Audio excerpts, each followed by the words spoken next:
We watched Glass Onion. Glass Onion is a 2022 American mystery film written and directed by Rian Johnson. It is a standalone sequel to the 2019 Knives Out and the second installment in the Knives Out film series. Glass Onion sees Daniel Craig return as Master Detective Benoit Blanc as he takes on a new case revolving around tech billionaire Miles Braun and his closest friends, the ensemble cast, who include Janelle Monáe, Kathryn Hahn, Leslie Odom Jr., Jessica Henwick, Madelyn Cline, Kate Hudson, and Dave Bautista. I don't know what I expected. I had seen this movie when it first came out. I was riding the hype wave back then too, and I remember liking it pretty well. I will admit it's a little bit weaker of an entry as far as mystery movies go compared to the way Knives Out really stands out and is something very impressive. But the more I look at it, the more I feel that I was wrong to feel that way. There's an element of this that the real difference is it's not a traditional whodunit, and the mystery parts don't reveal themselves till a little bit later. This movie stays pretty crisp and pretty fresh. It's even got pretty great commentary.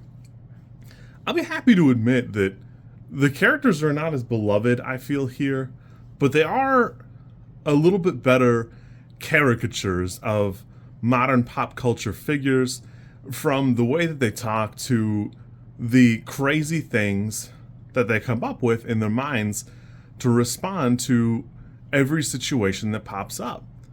Even Dave Bautista is such a great, buffoon character that whether you look into the things he says right out or just the things people say about him, there's such great and rich pieces here and there to talk about where he's a crazy person. He's a crazy person. He's not a great person, but he is just a buffoon's Twitch streamer who trying to claw his way up the ladder and be that weird, I don't know if Andrew Tate is the right person, but, one of those. And honestly, I really do understand the people who don't like it as much as Knives Out. I have Knives Out rated as a 9, and this one is probably an 8 for me, but it does stay pretty fresh. Those Hercule Poirot movies are a great example of a series of movies that it can't be an Agatha Christie movie every time. And Death on the Nile works. It worked one time, and it didn't work with Gal Gadot, but it works because there's some variety, and not every movie is the framework of Death on the Nile and then framed slightly different onto a different little bit of it. It stays pretty fresh by being a whodunit in a different frame and having everything remixed and pushed around differently to be something fresh.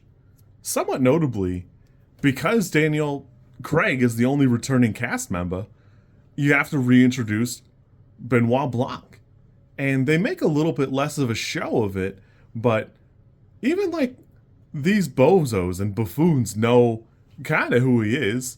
There's a couple of them that don't recognize him right off the rip, but by reputation, they do get it and they move right along, so it doesn't stay irritating in that way, and it helps that these people are all celebrities to one degree or another, enough so that it's legitimate that Benoit Blanc seems to know who they are, although I would be remiss if I didn't say it's very clear that he researched them a little bit, but you could see the argument that, he might have known who most of them are just coming off the street. Personally, I'm really excited to see Wake Up Dead Man. I think we're going to have a series of 3 bangers here. There's really no reason to think it won't be just as good, although I do hope it's more like a 9, the way I thought Knives Out was. Not that I didn't like this. I really do enjoy this, but it doesn't feel rich the way a lot of second movies in a series does. It's good. It's great. It stands on its own, and it's super fun. I just want more. I don't know. I'm excited to check it out. It does say pretty fun and fresh with the COVID commentary. And it was an unfortunate time And I've talked a lot about how some directors got really good and some directors, didn't. But this is such a great example of them acknowledging it and moving straight along. And it actually becomes part of what makes the whole thing kind of bananas, because they move straight away from it as if that's a disease for poor people. We will not have to worry about that. So I really do enjoy that. Again, this for me is like an 8, and I can understand at least some of the trepidation people have, but I still really love this movie. You kids be good. I will catch you on the flippity floppity. If you like this content, I'm supposed to ask you to like, comment, and subscribe. I think like is here, and comment is probably down there, and subscribe over there somewhere too, I think. I don't know how many times this like snippet is gonna make it into a video. Everybody says you should do it this way, and I always thought it was just like an annoying thing other YouTubers did. And as you know, I am bad at editing, so if you like it, great, I'm happy for you. If you don't like it, I'm sorry.